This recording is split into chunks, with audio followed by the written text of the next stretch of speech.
ಬದುಕಿನಲ್ಲಿ ಭಗವಂತನಿದ್ದಾನೆಂದು ಭಾವಿಸಿ ಸಮಾಜಮುಖಿ ಕಾರ್ಯಗಳನ್ನು ಕೈಗೊಳ್ಳಿ. ಫಕೀರೇಶ್ವರ ಶ್ರೀ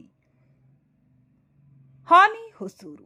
ಹುಟ್ಟಿದ ಮನುಷ್ಯ ತನ್ನ ಬದುಕನ್ನು ಕಟ್ಟಿಕೊಳ್ಳಲು ಹಲವಾರು ದಾರಿಗಳಿವೆ. ಆದರೆ ನಾವು ಪರೋಪಕಾರಿಯಾಗಿ ನಮ್ಮ ಬದುಕನ್ನ ಕಟ್ಟಿಕೊಳ್ಳಲು ಮುಂದಾದಾಗ ನಿಜವಾಗಿಯೂ ನಮ್ಮ ಬದುಕಿನಲ್ಲಿ ಭಗವಂತನಿದ್ದಾನೆಂದು ಭಾವಿಸಿ ಸಮಾಜಮುಖಿ ಕಾರ್ಯಗಳನ್ನು ಕೈಗೊಂಡಾಗ ಖಂಡಿತವಾಗಿ ಯಶಸ್ಸು ನಿಮ್ಮದಾಗುತ್ತದೆ ಎಂದು ಅಂಕಲಿ ಮಠದ ಫಕೀರೇಶ್ವರ ಶ್ರೀಗಳು ಹೇಳಿದರು. ಆನೆ ಹೊಸೂರು ಗ್ರಾಮದಲ್ಲಿ ಶ್ರೀ ಕ್ಷೇತ್ರ ಧರ್ಮಸ್ಥಳ ಗ್ರಾಮಾಭಿವೃದ್ಧಿ ಯೋಜನೆ, ಬಿಸಿ ಟ್ರಸ್ಟ್ ಚಿತ್ತಾಪುರ್ ಹಾಗೂ ಆನೆ ಹೊಸೂರು ಪ್ರಗತಿ ಬಂಧು ಸ್ವಸಹಾಯ ಸಂಘಗಳ ಒಕ್ಕೂಟ ಹಮ್ಮಿಕೊಳ್ಳಲಾಗಿದ್ದ ಶ್ರೀ ಮಹಾಲಕ್ಷ್ಮಿ ಪೂಜೆ ಹಾಗೂ ಧಾರ್ಮಿಕ ಸಭಾ ಕಾರ್ಯಕ್ರಮದ ದಿವ್ಯ ಸಾನ್ನಿಧ್ಯವನ್ನ ವಹಿಸಿ ಆಶೀರ್ವಚನ ನೀಡುತ್ತಾ ಮಾತನಾಡಿದ ಅವರು, ಹುಟ್ಟಿದ ಪ್ರತಿಯೊಬ್ಬ ಮನುಷ್ಯ ಸಾಯುವುದು ಖಚಿತ. ಆದರೂ ನಾವು ಇಹಲೋಕ ತ್ಯಜಿಸುವ ಮುನ್ನ ಗುರುಗಳು ಹಾಕಿಕೊಟ್ಟ ಮಾರ್ಗದಲ್ಲಿ ನಡೆದು ಸಮಾಜಮುಖಿ ಕಾರ್ಯಗಳನ್ನು ತಮ್ಮನ್ನ ತಾವು ತೊಡಗಿಸಿಕೊಂಡು ಪರೋಪಕಾರಿಯಾಗಿ ಜೀವನ ನಡೆಸಿದರೆ ಅದುವೇ ಮನುಷ್ಯ ಜೀವನಕ್ಕೆ ಸಿಗುವ ನೆಮ್ಮದಿ.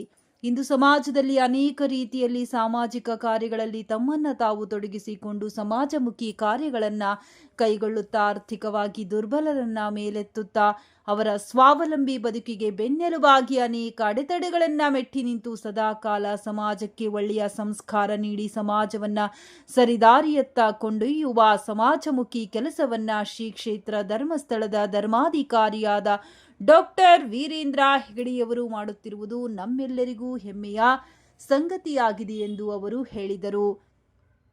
ಕಾರ್ಯಕ್ರಮದಲ್ಲಿ ತಾಲೂಕು ಯೋಜನಾ ಅಧಿಕಾರಿ ಅಡಿವಯ್ಯ ಎಂ ಪ್ರಾಸ್ತಾವಿಕವಾಗಿ ಮಾತನಾಡಿ, ಶ್ರೀ ಕ್ಷೇತ್ರ ಧರ್ಮಸ್ಥಳ ಗ್ರಾಮಾಭಿವೃದ್ಧಿ ಯೋಜನೆ ಬಿಸಿ ಟ್ರಸ್ಟ್ ಕಟ್ಟುವಾಗ ಹಲವಾರು ಅಪನಂಬಿಕೆಗಳು ಇದ್ದವು. ತದನಂತರದಲ್ಲಿ ಸಂಘದ ಆರ್ಥಿಕತೆ, ಸಂಘದಲ್ಲಿ ನಡೆಯುವ ಆರ್ಥಿಕ ವ್ಯವಹಾರ ಇವೆಲ್ಲವನ್ನು ಗಮನಿಸಿದಾಗ ನಂತರದ ದಿನಮಾನಗಳಲ್ಲಿ ಧರ್ಮಸ್ಥಳ ಗ್ರಾಮಾಭಿವೃದ್ಧಿ ಟ್ರಸ್ಟ್ ಮೇಲೆ ಜನರಿಗೆ ವಿಶ್ವಾಸ ಮೂಡಿದಾಗ ಸಂಘದಲ್ಲಿ ತಮ್ಮನ್ನ ತಾವು ತೊಡಗಿಸಿಕೊಳ್ಳಲು ಮಹಿಳೆಯರು ಮುಂದಾದರು. ಸಂಘದ ಯಾವುದೇ ವಹಿವಾಟು 6 ರಾಷ್ಟ್ರೀಕೃತ ಬ್ಯಾಂಕುಗಳ ಮುಖಾಂತರ ನಡೆಯುತ್ತಿವೆ. ತಾಲೂಕಿನಲ್ಲಿ ಇಂದು 2300 ಮಹಿಳಾ ಸಂಘಗಳಿವೆ. ಮಹಿಳೆಯರ ಸ್ವಾವಲಂಬಿ ಜೀವನ ನಡೆಸುವುದಕ್ಕೋಸ್ಕರವಾಗಿ ವಿವಿಧ ರೀತಿಯಲ್ಲಿ ಸ್ವಉದ್ಯೋಗ ಕೈಗೊಳ್ಳಲು ಸುಮಾರು 32 ಕೋಟಿ ರೂಪಾಯಿ ನೀಡಲಾಗಿದೆ. ಶ್ರೀ ಕ್ಷೇತ್ರ ಧರ್ಮಸ್ಥಳದ ಧರ್ಮಾಧಿಕಾರಿಗಳಾದ ಶ್ರೀ ವೀರೇಂದ್ರ ಹೆಗಡೆಯವರು ಶಿಕ್ಷಣ ಮತ್ತು ಆರೋಗ್ಯ ಹೆಚ್ಚು ಒತ್ತು ನೀಡುತ್ತಿದ್ದು, ಇದಕ್ಕಾಗಿ ಹಲವಾರು ಯೋಜನೆಗಳನ್ನು ನಮ್ಮ ಸಂಘದಲ್ಲಿ ಜಾರಿಗೊಳಿಸಲಾಗಿದೆ ಎಂದು ಹೇಳಿದರು. ಜಿಲ್ಲಾ ನಿರ್ದೇಶಕರಾದ ರಾಘವೇಂದ್ರ ಪಟಗಾರ್ ಮಾತನಾಡಿ, ಶ್ರೀ ಕ್ಷೇತ್ರ ಧರ್ಮಸ್ಥಳ ಗ್ರಾಮಾಭಿವೃದ್ಧಿ ಟ್ರಸ್ಟ್ನ ಹಲವಾರು ಯೋಜನೆಗಳನ್ನು ವಿವರಿಸಿದರು. ಕಾರ್ಯಕ್ರಮವನ್ನ ಗ್ರಾಮದ ಹಿರಿಯ ಮುಖಂಡರಾದ ಭೀಮಸೇನ್ ರಾವ್ ಕುಲಕರ್ಣಿ ಉದ್ಘಾಟಿಸಿದರು. ಕಾರ್ಯಕ್ರಮದ ಅಧ್ಯಕ್ಷತೆಯನ್ನ ಬಿ ವೀರಣ್ಣ ಅಂಗಡಿ ವಹಿಸಿದ್ದರು. ಕಾರ್ಯಕ್ರಮ ಕುರಿತು ಹಿರಿಯ ಮುಖಂಡರಾದ ಡಿಜಿ ಗುರಿಕಾರ್, ಜಿವೇಲಪ್ಪ ನಾಯಕ್, ಜ್ಞಾನಪ್ಪ ಕಟ್ಟಿಮಣಿ ಮಾತನಾಡಿದರು. ಕಾರ್ಯಕ್ರಮದಲ್ಲಿ ಆನೆ ಹೊಸೂರು ಗ್ರಾಮ ಪಂಚಾಯಿತಿ ಅಧ್ಯಕ್ಷರಾದ ಶ್ರೀಮತಿ ಅಮಿನಾಬಿ ಇಸ್ಮಾಯಿಲ್ ಸಾಬ್ ಹುಬ್ಬಳ್ಳಿ, ಮಹದೇವಪ್ಪ ಸೂಗೂರು, ದೊಡ್ಡನಗೌಡ ಮಾಲಿ ಪಾಟೀಲ್, ಶ್ರೀಮತಿ ರೇಣುಕಾ ಮೌನೇಶ್ ನಾಯಕ್ ನರಕಲದಿನ್ನಿ, ಗ್ರಾಮ ಪಂಚಾಯಿತಿ ಅಧ್ಯಕ್ಷ ಶ್ರೀಮತಿ ಶಾಕಿರ್ ಹುಸೇನ್ ಸಾಬ್ ಚಿತ್ತಾಪುರ, ಗ್ರಾಮ ಪಂಚಾಯತ್ ಅಧ್ಯಕ್ಷ ದೇವಪ್ಪ ಶರಣಪ್ಪ ಕಟಗಿ ಈಚನಾಳ, ಗ್ರಾಮ ಪಂಚಾಯಿತಿ ಅಧ್ಯಕ್ಷ ಶ್ರೀಮತಿ ಗಂಗಮ್ಮ ಉಮೇಶ್ ಚವ್ಹಾಣ್, ಪಿಡಿಒ ಗದ್ದೆಪ್ಪ ಸೂಗೂರು, ಮಾಲಿಂಗಪ್ಪ ಬಿರಾದಾರ್, ಹನುಮಂತ ನಗಾರಿ, ರಮೇಶ್ ತೊಗರಿ, ನಾಗರಾಜ್ ಮಡಿವಾಳರ್, ರಾಮಲಿಂಗಪ್ಪ ತುಪ್ಪದೂರ್, ಬಂದೇ ನವಾಜ್ ಕೋಳೂರು, ಸಂಗಣ್ಣ ಸಮನಿ ಸೇರಿದಂತೆ ಹಲವಾರು ಮುಖಂಡರು, ಆನೆ ಹೊಸೂರು, ಚಿತ್ತಾಪುರ ಸ್ವಸಹಾಯ ಸಂಘಗಳ ಒಕ್ಕೂಟದ ಅಧ್ಯಕ್ಷರು, ಸದಸ್ಯರು ಪಾಲ್ಗೊಂಡಿದ್ದರು. ಕಾರ್ಯಕ್ರಮದಲ್ಲಿ ಪ್ರಾರ್ಥನೆ ಗೀತೆಯನ್ನ ತೋಟಮ್ಮ ಹಾಡಿದರು. ಕೋಲಿಯ ಮೇಲ್ವಿಚಾರಕಿ ಪವಿತ್ರ ಸ್ವಾಗತಿಸಿದರು. ಮಹಮ್ಮದ್ ಅಲಿ ವಂದಿಸಿದರು. ವರದಿಗಾರರು ಬಿ ಚಂದ್ರಕಾಂತ್ ಅಂಗಡಿ, ಕಿಷ್ಕಿಂಧ ನ್ಯೂಸ್, ಲಿಂಗಸೂರು.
ಅನುಕೂಲಕರವಾಗಿದೆ.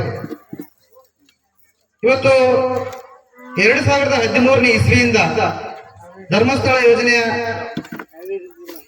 ಪ್ರಾಯೋಜಕತ್ವದಲ್ಲಿ ತಾವೆಲ್ಲರೂ ಕೂಡ ಸಂಘಗಳನ್ನು ಕಟ್ಟಿದ್ದೀರಿ. 6 ಜನ 8 ಜನ 10 ಜನ ಸದಸ್ಯರೆಲ್ಲ ಸೇರಿಕೊಂಡು ತಾಯಂದಿರು ಸಂಘವನ್ನು ಕಟ್ಟಿದ್ದೀರಿ. ಸಂಘವನ್ನ ಪ್ರಾರಂಭ ಮಾಡುವಾಗ ನೀವು 10 ರೂಪಾಯಿ ಅಥವಾ 20 ರೂಪಾಯಿ ಉಳಿತಾಯದಿಂದ ಸಂಘವನ್ನು ಮಾಡಿದ್ದೀರಿ. ಆದ್ರೆ ಸಂಘ ಕಟ್ಟುವಾಗ ನಮಗೆ ಎಲ್ಲೋ ಒಂದು ಅಪನಂಬಿಕೆ ಇದೆ. ಧರ್ಮಸ್ಥಳ ಸಂಸ್ಥೆಯವರು ಏನಾದ್ರೂ ನಮ್ದು ಉಳಿತಾಯ ತಗೊಂಡು ಹೋಗ್ತಾರ ಹೇಗ ಏನು ಅಂತೇಳಿ ಸಂಪೂರ್ಣ ಭರವಸೆ ಬಂದಿರಲಿಲ್ಲ. ಯಾವಾಗ ಸಂಘ ಮಾಡಿದ ನಂತರ ಒಂದು 5 ತಿಂಗಳು 6 ತಿಂಗಳಿಗೆ ಒಂದು 10-20 ಸಾವಿರ ರೂಪಾಯಿ ಲೋನ್ ತಗೊಂಡ್ವಿ. ಅವಾಗ ಒಂದು ವಿಶ್ವಾಸ ಧರ್ಮಸ್ಥಳದ ಬಗ್ಗೆ ನಮಗೆ ಬಂತು. ಹೌದಾ? ಇವತ್ತು ತಮಗೆ ಗೊತ್ತಿರ್ಲಿ, ಸಂಘವನ್ನ ಪ್ರಾರಂಭ ನಾವು ಮಾಡಿದ್ದೀವಿ ಅಂತ ಹೇಳಿದ್ರೆ ಇವತ್ತು ಸಂಘದಲ್ಲಿ ನಡೆಯುವಂತ ಆರ್ಥಿಕ ವ್ಯವಹಾರಗಳು ಅದು ಬ್ಯಾಂಕಿನ ಮುಖಾಂತರ ನಡೀತಾ ಇದೆ. ಇವತ್ತು ನಮ್ಮ ಕರ್ನಾಟಕ ರಾಜ್ಯದಲ್ಲಿ 31 ಜಿಲ್ಲೆಯ ಎಲ್ಲಾ ತಾಲೂಕು ಗ್ರಾಮಗಳಲ್ಲಿ